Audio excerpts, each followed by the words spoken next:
To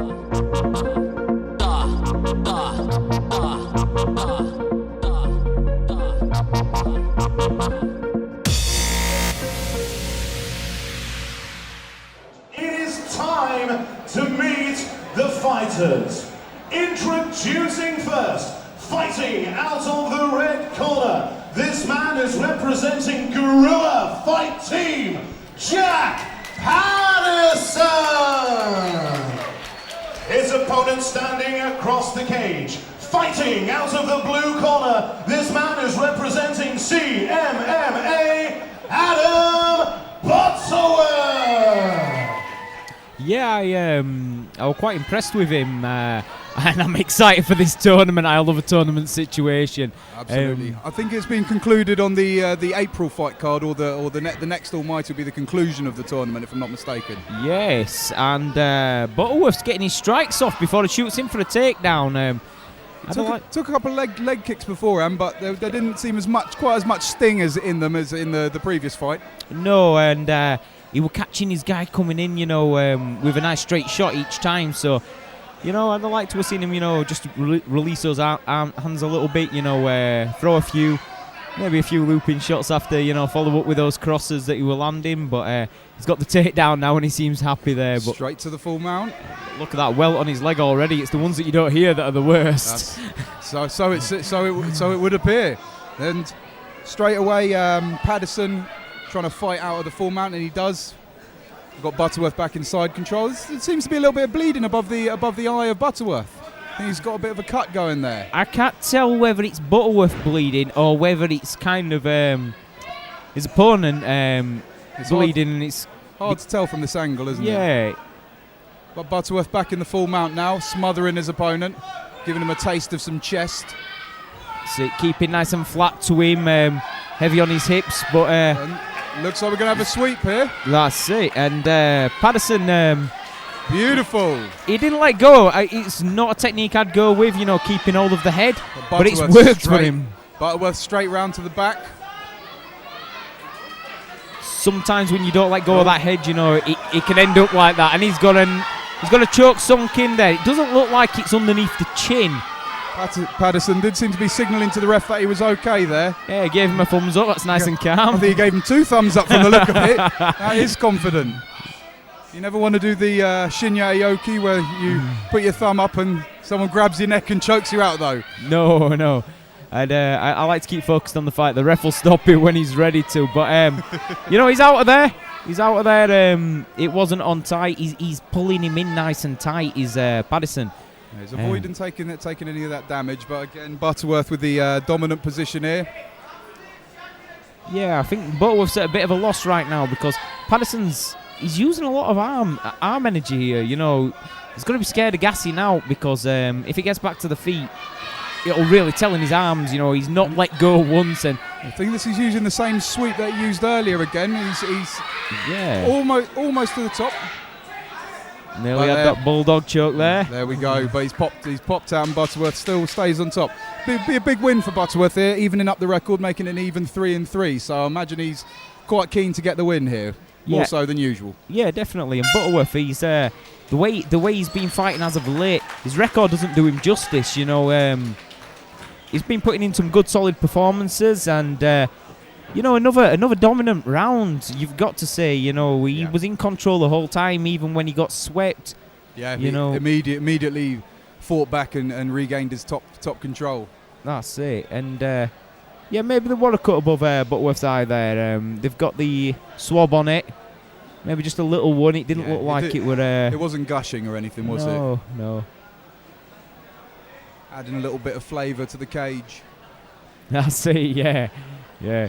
On the last Almighty, there was a fight between Dan Tempest and. That was an absolute war. Oh my goodness! Tempest looked like he was done for a minute there, and then pulled out a massive comeback. It was brilliant fight, but that was an absolute bloodbath. And we couldn't tell whether it was the actual pattern on the cage or whether it was all his blood. Most of it was his blood, in fairness. I didn't envy the teams having to wipe that up between rounds. No, not at all. And here we go. We're ready for round 2. Little signal of touching gloves. Yeah, from Paddison there. That's it, nice. Quick touch and we're off. He's going back to that big leg kick. He did seem to favour that before he got put on his back. Butterworth's a little more wise to it though, and drops straight under for the takedown. Beautiful. Beautiful timing there. Made it look easy. Again, I think his Paddison's similar to our fight earlier, where he's a bit jumpy on the feet, a little bit too bouncy, which obviously, as you say, opens him up to being taken down. Yeah, any half decent wrestler, he's gonna notice that and stay nice and low, keep the hips low, and just counter it. And he did with a beautiful knee tap. You don't see it too often, the knee tap, because you don't have too much control on the legs, but.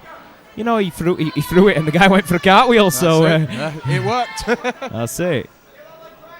Again, he's wasting a lot of energy just holding on. He's Paddison. I want to see him buck a bit more, maybe try and reclaim guard, but by holding on, he's giving away that mount again. Yeah, it's definitely going to be sapping energy. I mean, as the fight goes on, you think, how long can someone hold on for? Because it does sap. Again, using the same sweep, but this time he does end up fully on top. He's back with that bulldog, but yeah, he needs to let go when he sweeps him. That's the thing, he's keeping hold. Yep. He needs to turn into his guard at least, but he's giving up that mount again. Yeah, he gets to the good position and then gives Butterworth that opportunity to reverse it back, which he has obliged him every time so far. That's it. And if you keep hold, you're giving up your back. You are giving that chance of, hey, take my back. And Butterworth did once before, but he's countered it a couple of times now. And Paddison's got to be thinking now, what can I do? What else can I do? That's it. I don't think the ground game's his strong point. I have to say again, it is a favourite of mine when you see an amateur fighting. You see something's not working, so they can mix it up and find something that will work. So I'd like to see what else Paddison can potentially bring to the table, because as I say, he's tried that same sweep a few times. He's almost had it, but he needs to be trying something else, because it's obviously not working, and he's ending up back in the same position. Yeah, and this holding on in mount, it's like, yep, okay, if nothing's happening, the rest go again. Yeah, let go of it, turn out into side control, but he gives his back. Butterworth's a very strong, imposing character. He's the more imposing of the two if you look at them. Yeah, absolutely. Physically, definitely has the more imposing physique there, and he's obviously using that strength to his advantage as well. That's it. Maybe Paddison. And he is amateur, they're a little green behind the ears. Paddison's got something to offer, obviously. He's in the tournament. Yep. But I'd just like to see, he's right there against the cage, maybe just get you back to the cage. It's a learning curve, look back at this and just think, I could have just, hip escaped and used my back against the cage.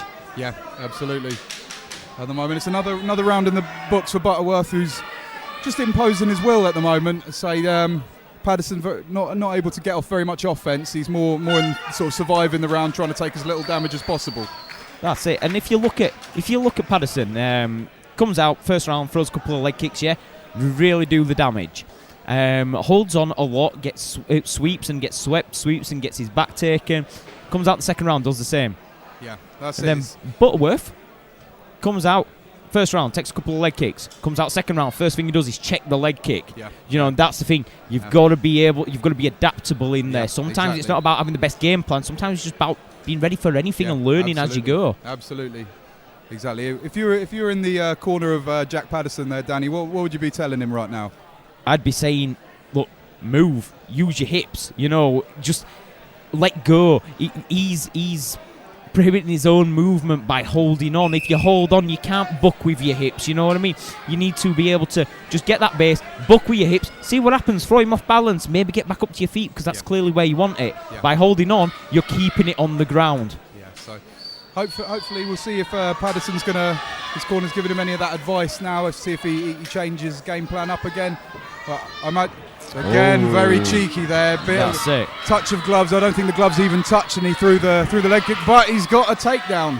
That's it. But again, he held on. Position. He tried to let go, then and roll, but it was a little too long. It's got to be bang bang. You've got to land and react. He's definitely got a bit more of a furious pace about him. So far, obviously knowing that he's down a couple of rounds, and the frustration's showing. He comes out.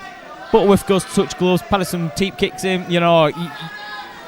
You don't like to see it, but it is it's pure frustration on Paddison's part, because what can he do right here? Butterworth, he's having every way with him right now.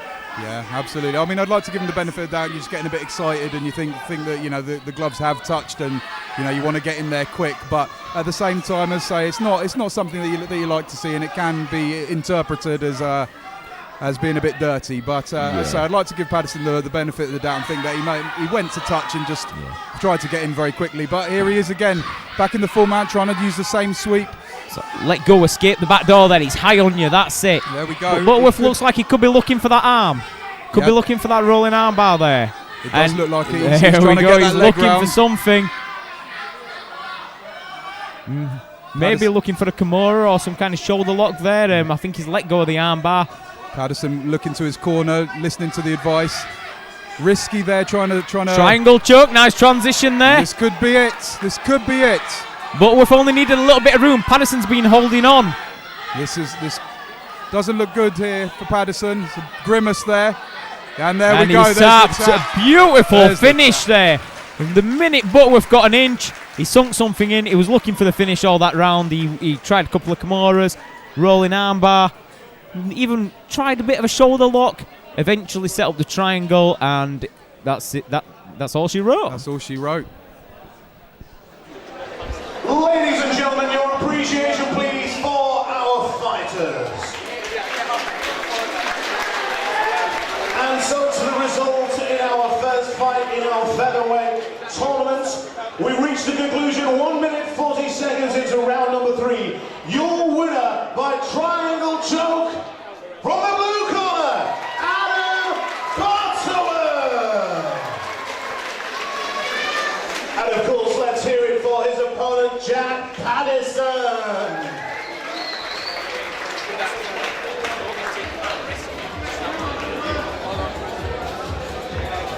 Ah.